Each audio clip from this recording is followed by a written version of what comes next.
3, 2, 1, start.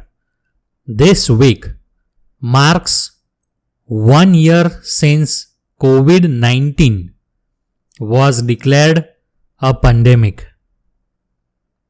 It also marks 1 year since the birth of a new generation of heroes and survivors, the women upon whose shoulders rest a disproportionate share of pandemic response.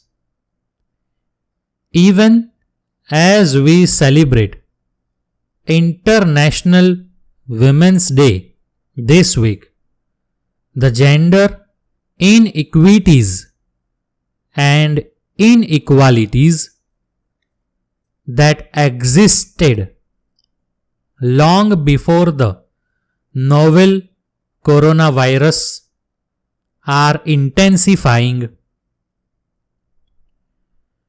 Before hard-won gains in gender equality come undone, we need global solidarity to support women and girls during recovery from the pandemic para. We have just spent the past year building COVAX, a global solution to a global problem. The same principles of solidarity that are delivering COVID-19 vaccines across the world can also deliver on gender equality, providing that we decisively put women and girls at the center of pandemic recovery. Never in history has the spotlight on women leaders shone brighter. The leadership of women and girls at all levels has been at the forefront of pandemic response, solutions, and innovations. From activists to policymakers, from scientists to health workers, women and girls have exemplified leadership with equal parts competence and compassion, fortitude and foresight para.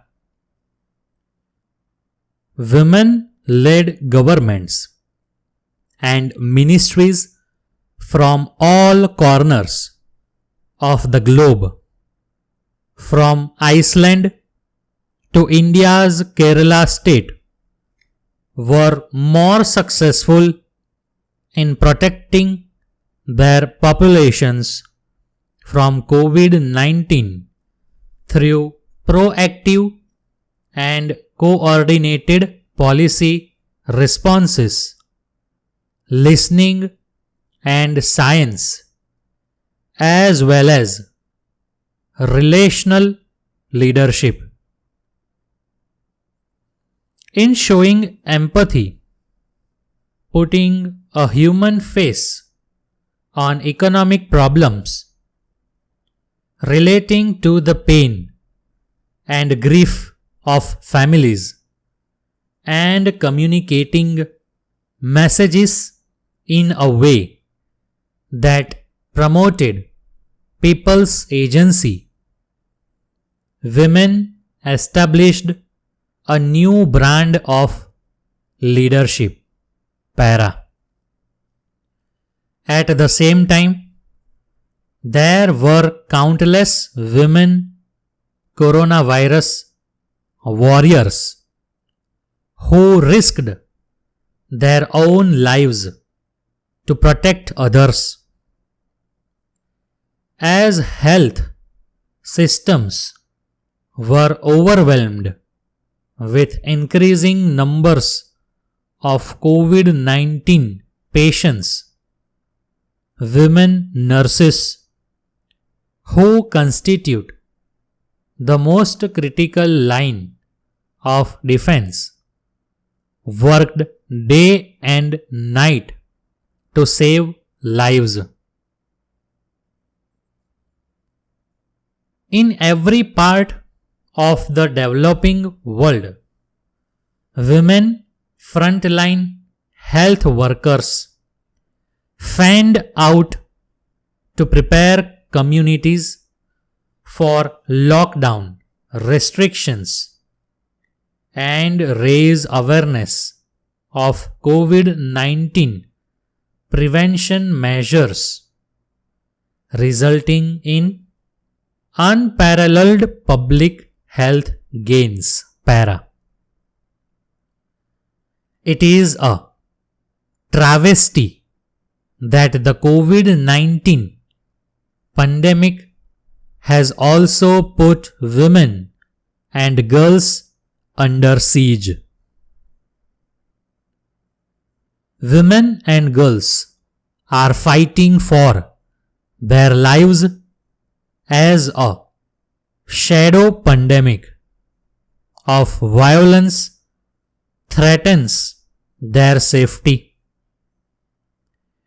In August, UNESCO forecast that over 11 million girls may not go back to school after the crisis. When girls no longer have access to safe school environments, they are at greater risk of sexually transmitted infections, adolescent pregnancy, early and forced marriage, and gender-based violence. Para. The pandemic is rolling back women's economic gains of past decades while widening the gender poverty gap. The 740 million women employed in the informal economy have suffered disproportionately from damage to the global economy.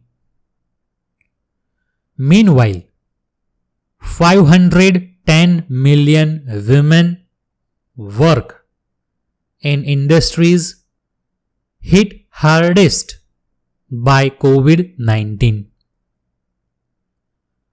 Women's employment is at greater risk than men's, and women now have to carry a far greater share of unpaid domestic and care work, including educating many of the 168 million children globally who have been out of school for almost an entire year due to lockdowns.